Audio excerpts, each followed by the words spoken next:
What's up, Sushi Squad? We back in some more Trove, and this has been a long overdue video, has it not? Lots of you guys have been asking me constantly to do a updated video talking to you guys about how exactly you're going to end up getting into the high power rank scenario, okay? Now, I don't have a character that's like fully maxed out or anything. Frankly speaking, if I end up swapping a lot of my gems and stuff over to a different class, I think my Tomb Raiser is a little bit stronger than my Bard, just because of the fact that I don't have a Crystal 4 Fist. But I mean, it doesn't really matter at this point. Most of all, though, I'm going to try and tell you guys just kind of a quick summary of, okay, these are all the things that you're going to be focusing on for the early game, the mid game, and the late game. But before we get started with any of that stuff, I do gotta let you guys know, if you're new to Trove, you can use that sign up link down in the description, and then anything you end up buying out of the cash shop, I'll make a percentage of that sale. Also, we're chilling in the old hub, just because why not?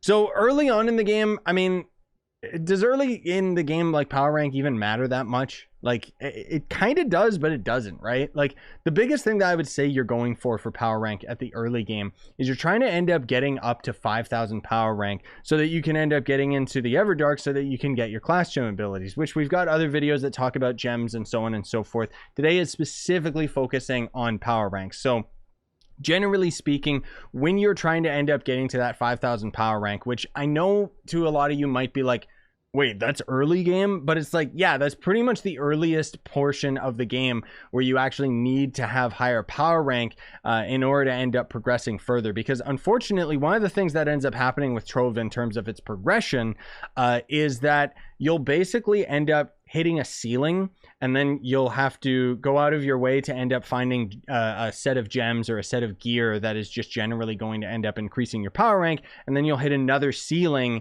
and then you'll have to end up breaking past that, which we'll get into a little bit more detail. So early on, honestly, it's just about gear and putting on as many gems as possible, because as you're leveling up, you're going to end up having different gem slots open up. So you just want to end up filling up as many slots as possible. And when you're out in the open world and, you know, increasing in level, you're going to be jumping from Uber world higher and higher and higher. And thus you're going to end up finding higher tiered gems, which are ultimately going to end up having more and more power rank. Now, I wouldn't recommend that you bother leveling up your gems early on, because that's not really going to matter that much. And the power rank difference between the early level gems and the late game level gems are going to end up being substantial in their difference. But usually I find that the slowdown point, at least when you're first starting the game, is going to be somewhere around the 20s. So when you get to Jurassic Jungle, that's where your leveling is going to become a lot slower. And eventually you'll end up getting to U7. And then the hard part is getting to U8. Not necessarily in terms of your level, but just having your power rank. Because you can even have your character at max level, which is 30, and you still won't have enough power rank in order to end up going into the Everdark. So again, that's where the majority of your time is going to be spent just farming for better and better gems. And generally speaking, you're going to be trying to find the most powerful gems that you possibly can for your level, that is in a reasonable enough space that you can, you know, actually grind it, instead of like just wasting time. Like, you don't want to end up going to an Uber world that's way too difficult for you and get like one gem a piece or something like that, because you're going to end up increasing in your power rank more so if you just focus on getting lots and lots of gems.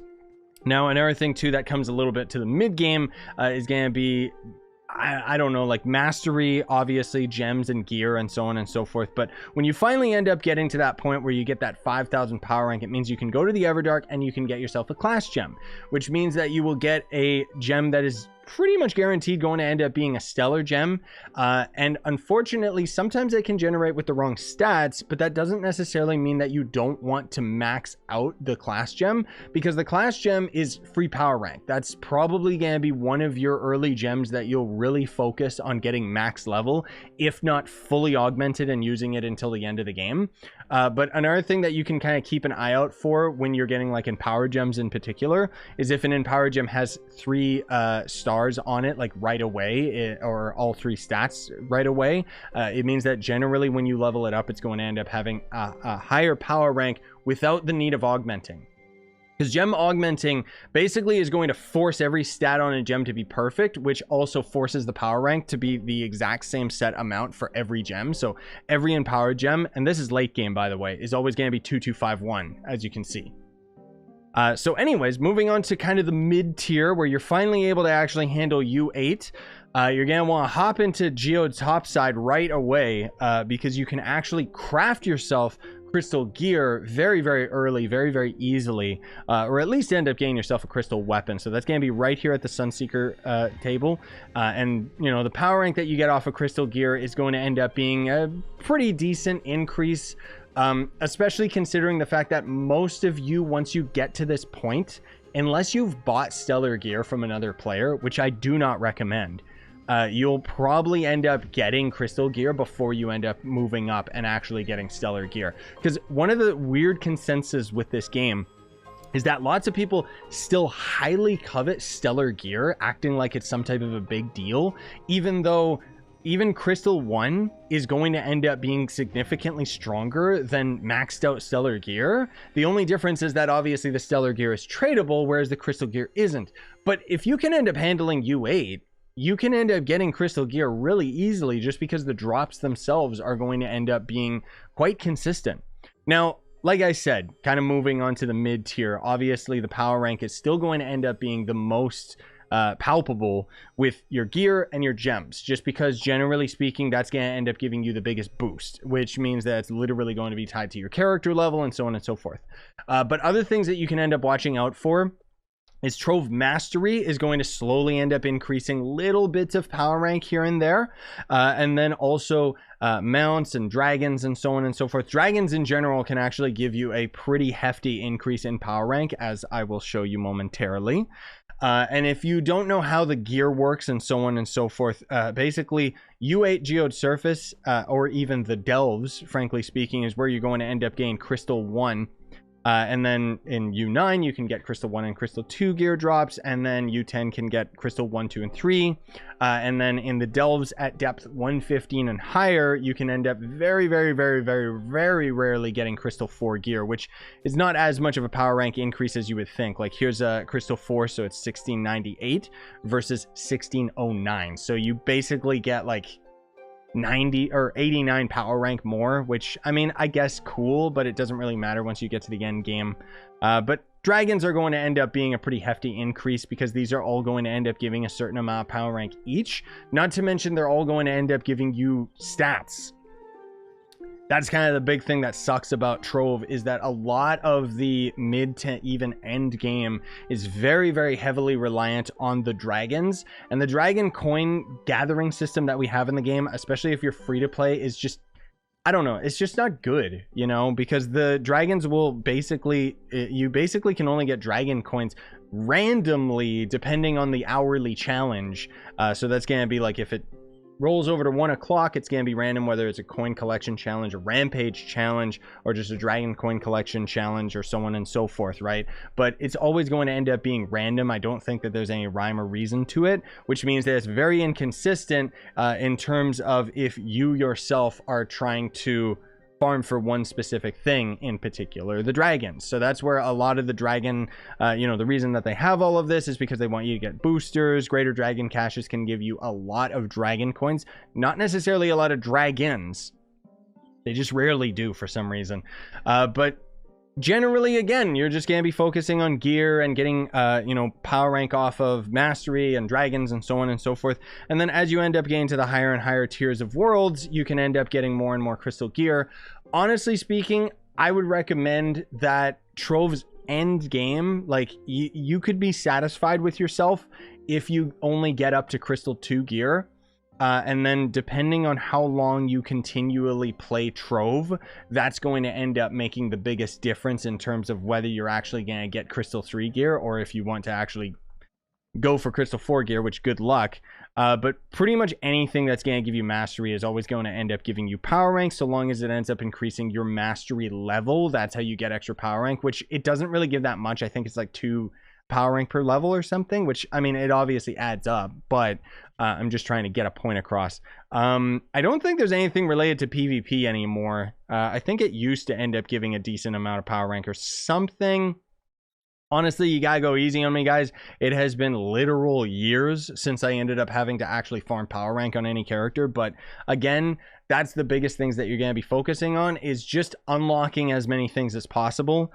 Getting new classes will end up increasing your mastery a lot, especially leveling up the characters as well. So that can be kind of a thing that ends up increasing your power rank towards your overall account. Now, I'm not saying that if you end up, you know, getting a knight and leveling it up, it's going to necessarily make your bard have higher power rank. It's just the mastery that you get from leveling up the knight might in tandem level up your bard's power rank, just because your overall account power rank is going to end up being increased.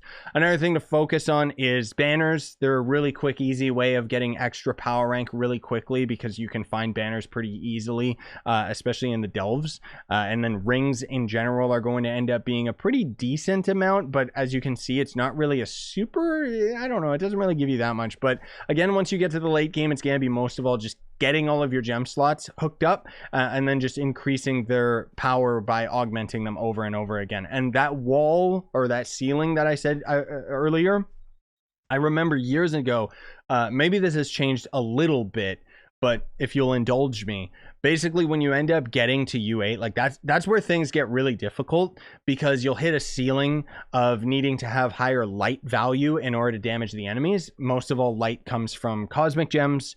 It also comes from crystal gear, which can actually be pretty easily attained, just in terms of you get your first cosmic gems, you put those on your character, you're going to end up getting a lot stronger. But most of all, it's the grade of gems that made the biggest difference, at least back when I was still getting power rank, because I remember that you can get away with not leveling your gems, as I said earlier, up to a certain point, but eventually you'll probably have to level up some shadow gems, at least to the point where you start being strong enough to handle U8 or whatever, so that you can end up getting stellar gems, or radiant gems rather. And then you'll have to level up those radiant gems so that you can be strong enough to kill enough enemies so that you can actually get stellar gems. And then once you finally get stellar gems, those you can fully invest in. That is the one thing that I distinctly remember from back when I was playing, is that it was really, really difficult and kind of annoying, because I found that you had to basically level up these gems that eventually would just become completely obsolete, for the simple fact that you needed that extra power in order to handle the later areas of the game, so that you could actually get higher tiered gems. And then that ends up increasing your power rank exponentially. And then once you end up getting to stellar gems and so on and so forth, obviously there's not really, you know, there's no more limit at that point. Now, I hope that I ended up covering absolutely everything. I know that this video might seem like super duper simple and to the point, and that's just because power rank basically is. But a lot of you guys are always asking me, more particularly when you get to 20 to 27k power rank, how you can end up increasing it. So just pretty much anything that I ended up saying in this video, just look for what is your weakest link and what you have to end up bringing up to the same value as the rest of your character, and then that should end up helping you out. But increasing power rank becomes perpetually harder to do the further you end up getting into the game, because a lot of it being tied behind mastery and dragons and so on and so forth means that a lot of the game is going to be very, very time gated, especially gem augmentation items, because gem augmenting is absolutely ridiculous for those of you that are starting Trove nowadays, just because for somebody like me, I've got like plenty of items to end up making gem augmentation items, but otherwise I know that a lot of you guys that are playing are forced basically to end up going for a lot of the leaderboard prizes. None of the ones that I selected here, but I guess it's just the contest ones. And once you end up getting the leaderboard prizes, you get Bound Brilliance, which levels up your gems and so on and so forth, class gem keys, empowered gem boxes. So that's where you're going to try your best to get to these higher tiered leaderboards. But I mean, as you can see, a lot of these are going to be impossible to end up breaking into, especially the power rank ones, because the people that are at the top are just going to be like the strongest. Usually, where is me? Why is it like, I don't know. Leaderboard's kind of weird. But yeah, you can end up making your way onto some of them. But anyways, I don't mean to ramble more than I have to, because I don't really want this to be a 20-minute video, because it's just talking about power rank and it's quite a simple concept. Either way, thanks for watching. Smash like, sub for more, buy the merch you want to support the channel, and have yourselves a fantastic day. And if there's anything that I end up missing, be sure to leave it down in the comments section down below, because Again, it's been years since I ended up farming for any power ranks, so there might be a couple steps along the way that I'm missing that might end up making things a lot easier for you guys.